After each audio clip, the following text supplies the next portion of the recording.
Okay, hey everybody, this is Grace, and I'm going to say that this one early on in this video, that the videos I'm doing on this series, well, no, it's going to be a series, maybe I shouldn't put it that way, it's real, okay, it's not fiction, it's real, and in the past, about 5 years ago, starting about 5 years ago, I did this about dysfunctional in-laws, and what was going on at the time. I needed a pressure release valve, but I did put them on private, and that's what I'm going to do with these. After, a short while, I'll put them on private, but I'm going to need that pressure release valve, and yeah, hoping that not. Now, I put out a little video. It was just real. It was right after we had heard the information. He was on the phone or something while I came out here real fast, and it's like making notes, little notes when it started, that kind of thing. But this one, maybe I'll go into more detail, and that's what I said in that shorter video, that I'd go into more detail once we heard more information. Well, to get to it, it's his family that's putting on this drama. Now, he lives in a dysfunctional, he has a dysfunctional family, and so do I. So, we're all adults, and boy, whew, some of them. Now, of course, Adam had said this, I'm going to get ahead of myself here, but he had said something about, well, the fruit doesn't fall far from the tree. I never have liked somebody to say that, because think about families that are dysfunctional, if you have one or know of them, and it's not all of them. Too many people thinking that those terms, like, if they have a narcissistic or histrionic and or blend or whatever parent, that all of the children are going to be that if you say the fruit doesn't fall far from the tree. I don't like that. I mean, yeah, no, and then you hear things like, one bad apple or something like this. But really, when it comes down to it, it can be several of them except for one, or all of them except for one or two. There are different ways it works. It's not 100%. It's not one size fits all. You may have both parents are bad, and then the child turns out good. But maybe a sibling doesn't, or the rest of the siblings, plural, they don't. Or all the kids might turn out okay. It's not a one size fits all. And but I'm getting ahead of the whole thing, so I'm going to get back to that part, or state it. Okay, so let me see if I can even do it. But the biggest problem with this is so typical of people I know, my family, his family, other people, not all of them, but it's that they don't give enough information. Okay, so then they don't have to commit to anything, or they can't have the finger pointed back at them. So no, you said this, and then it didn't happen. Okay. So they were going to be very vague, and that was the case in this. That was the case in this situation. Basically, I don't know how long ago it was. Maybe it could have been a month or two ago. And I don't even remember what was said, because it's kind of like surprising. But Adam let out that some of his family, they live in Canada, and we live in Texas. And they live in Canada.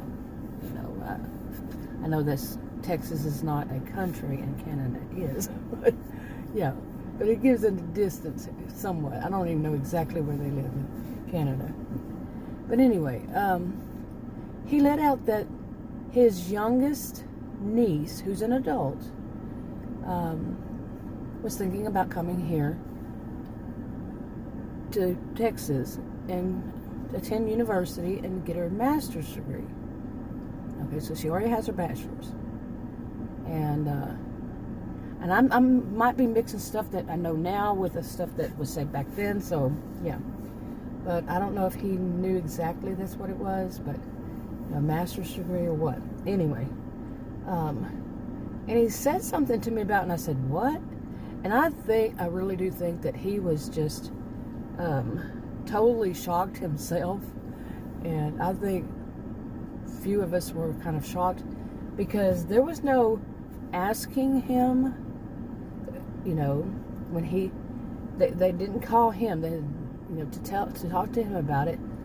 His younger brother apparently knew about it, but it's so confusing, seriously.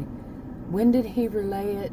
And that's how, I think that was how Adam found out himself, was because his younger brother, I've mentioned on this channel before, Dennis the dentist, I call him. That these are not real names, by the way. I never use real names. Pretty much never. Not even for my animals. But I use pseudonyms. Anyway, so Adam, I think he was just stunned because, and he didn't believe it. That she was going to come. There had been some problems, I guess, for her to try to come here, or I don't know.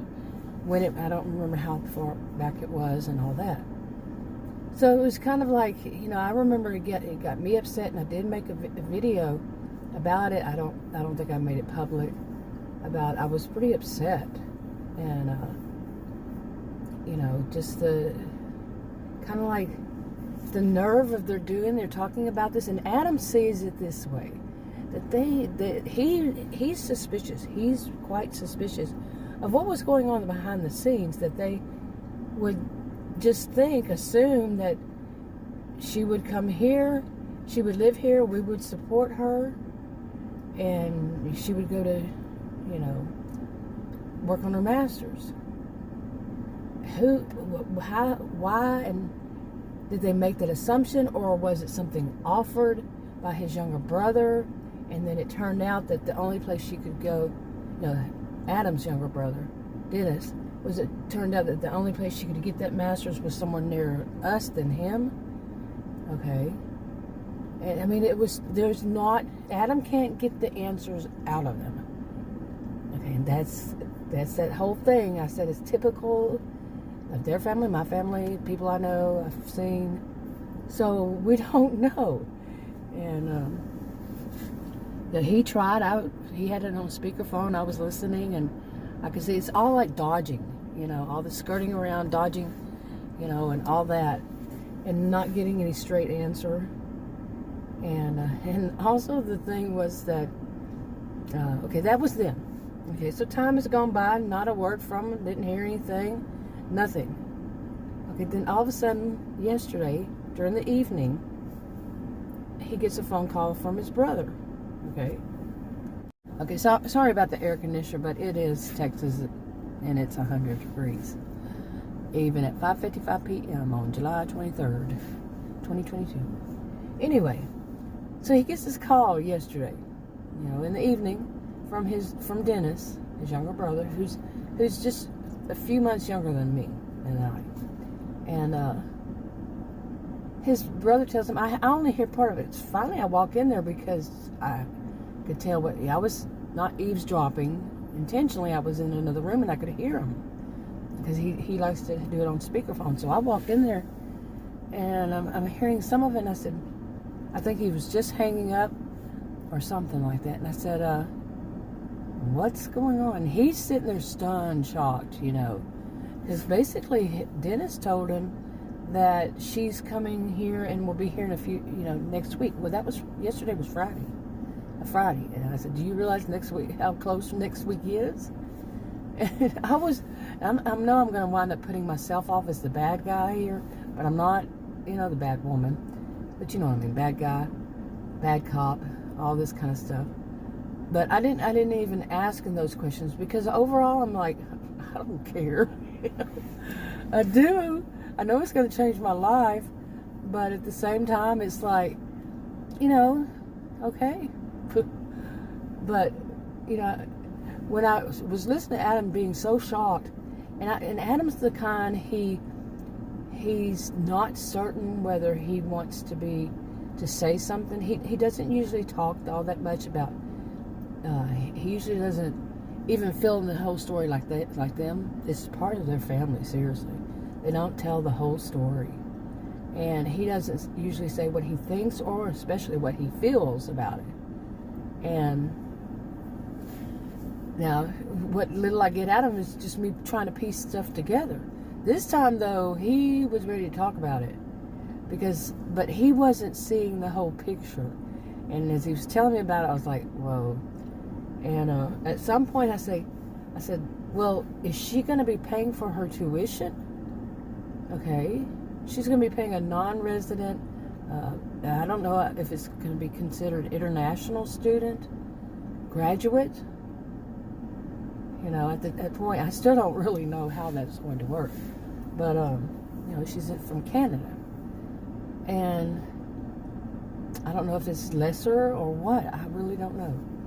Than total international, you know, than other international. Now, I know there was something many years ago that I remember about international, but Canada was different. Maybe it's even like stamps, you know. But there was something else I don't remember.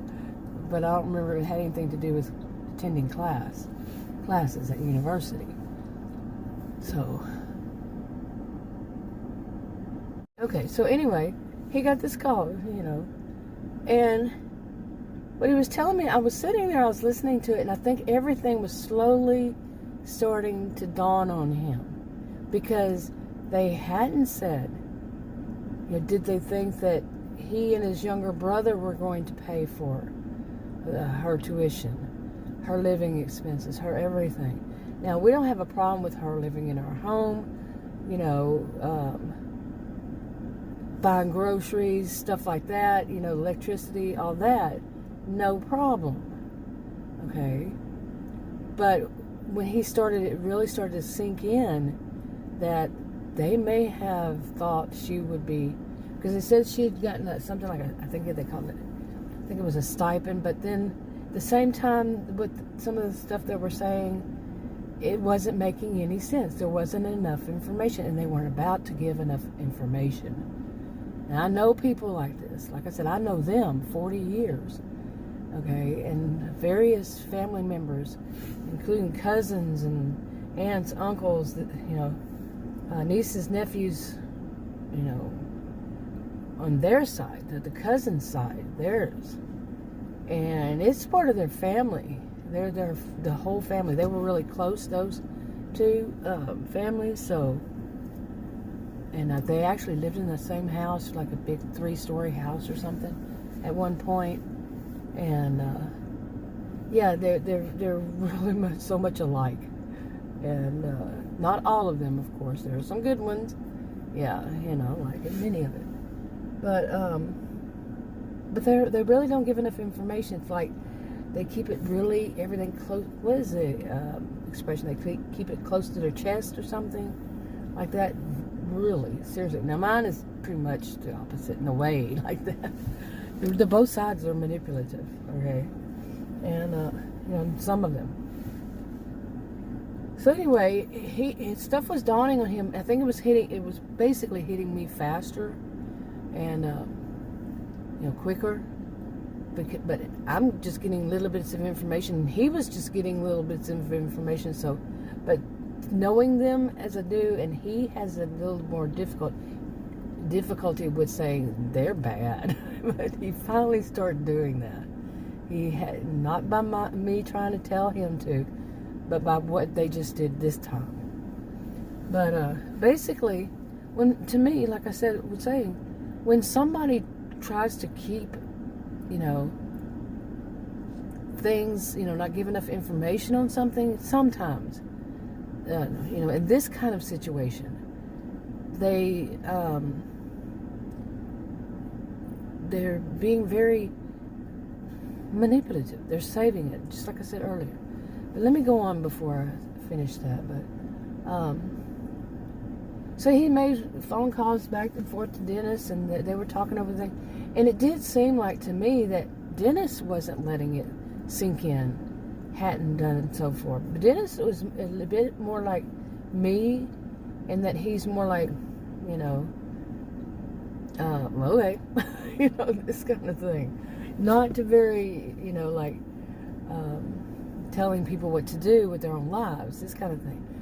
And anyway, I don't think Dennis was thinking. He was more like, well, they want to come here. I say, okay. But I don't think it was sinking into him. And then it finally did when Adam was telling him. Adam told him, he said, well, if the tuition comes up, basically he was telling him that he will be paying for it too. You see? And I don't think Dennis was thinking that. I think Dennis was saying, shoo, or not even thinking or not even realizing this could be an issue, this could be the problem, because they weren't telling how they were going to pay for the tuition for her. They weren't saying anything about it. You see? And it's just going to get her here, and all of a sudden, what? What if she doesn't have the tuition money? What if they're just going to say, well, y'all can help her out. So many weird things that were said during this, that I'd say summed it up. But then they said things like this. Dennis called him back, and then all back and forth. And they said, don't worry about it. We have it covered. We have figured it all out. Don't worry. Now, when people say this kind of situation, especially his, I'm not saying every person who ever says this, but with his family, that's them doing just what I just said. They could possibly get her over here and then say, oh, well, we couldn't, come up with, all kinds of reasons, because they didn't give us enough information. They can say, well, we didn't, and they were already started doing that. Well, we don't know for certain, but we're going to find out. And then they were supposed to call today and tell us. But at the moment, Adam's out in the house doing what do you call it, like a Skype or something like that. I don't know what he's using, the program, but with them. But anyway, most of it was just about being stunned. Because, at one point we were both talking about it, and he's the one more vocal, and I'm just like I said, kind of laid back about it, the whole thing. But he's just, his eyes are kind of wide open now, and just saying that of what, and finally, I said, I'm not going to say anything, because like his brother told him, his brother said, you're not putting all this on me. I told Adam, you're not putting all this on me. Both of us had said that. But eventually I said, well, he said, you might as well just say it, because eventually down the line I'm going to say it's all on you. I said, no, you're not doing that this time, seriously. Just like his brother had said. And I said, okay. I said, I think they have an awful lot of nerve. An awful lot of nerve to just assume that she can come here and just call and say she'll be here. They had said something before, like I said, I don't remember how long ago it was. But then just all of a sudden say she's going to be here next week. And just the assumption that it's all going to be okay. Because it's very confusing, like I said, not enough information. But she was supposed to be going to another university. And not near here. And she's still not going to one near here. It's like 2-hour drive away. And with rush hour traffic, I'd say pretty much around 2-hour drive. I used to do that drive, so it's not that easy. With more, I don't know how it is now, but it could be about 2-hour drive each way. Okay, it could be. I'm not sure. But yeah, it was like, I just thought they had a lot of nerve, especially if they're really in the back of their minds thinking that, he has 2 brothers, so there's 3 of them over, that are in the United States, and one of them they wouldn't even consider because doesn't have all that much money, but they assume that we have the money, and they assume that we would just be willing to pay for her tuition. See, the assumption, I like to say assumptions, but the assumptions that seemed to be sitting there because they weren't giving us enough information. Neither Dennis nor us. Okay, Dennis. Yeah. So we didn't know what was going on. Do they really think they're going to sneak it in and all of a sudden we're going to say, okay, well, we'll pay for it? You know, she's not our child. She's Adam's and Dennis's niece, an adult. We don't even know how old she is. We think she's the youngest, so we're thinking she's about 30, you know, give or take. And I've seen pictures of her, but I've never met her. And I think she's really, yeah, I've not met her. But anyway, there's so much more to this. And one thing that worried me, because if anybody watches this and had watched the videos I made 5 years ago about his sister, Adam's sister, their mother, you know, this young woman's mother, okay, about how bad she was when she came to visit way back 5 years ago, starting 5 years ago, and she stayed, she visited her 3 brothers, and they, you know, none of them all live right next to one another, not even connected anywhere close to one another. So, but when she was here with us, oh my goodness, I could not stand that woman. And the only thing that made me feel better, you know, I didn't feel bad, but I felt a little worried that hopefully she's not like her mother, was that Adam used an old-fashioned word. I cannot remember it. He can't even remember. I tried today and he couldn't remember it. But with their family, with them being so, you know, kind of, is the word flamboyant, or they're manipulative for sure, but they're like Adam doesn't say much, he doesn't talk much, but when he does, he is kind of loud. And with them, they're just all up in everybody's face kind of thing. Okay, and yes, quite histrionic with some of his family members. Some of them, it's just that they're so sneaky. And they're behind the back, you know, stuff, just making assumptions, and oh my goodness. And they also have a thing of telling people they're wrong at the, you know, end of every sentence. The person says the sky's blue. Well, actually, it's this and this. Or sometimes they don't use the word actually. Sometimes it's just stated. And the person may be totally right, but they think that's a way of getting conversation started. No, that's a way to make enemies. But anyway, there's so much going on with this. But where was I going with that part? Oh, the only thing that made me feel good was that word that Adam used, you know, about not being worried, was the word he used. Me, personally, I would say, thank goodness, and I did, thank goodness. It's because they said that I cannot remember the word, like I said, he didn't, it's an old-fashioned word for it, but it basically means that the person is calm. The person is not histrionic. It's like the opposite of histrionic, okay? Like me, okay? They don't really want to stand out, but I was kind of concerned because I saw some pictures of her, and she was dressed kind of wild, but that was like over 5 years ago. But, you know, I understand what he was saying about that. I'll skip that, but from what what he's heard and what he knows, she's very calm. She's not like the rest of them.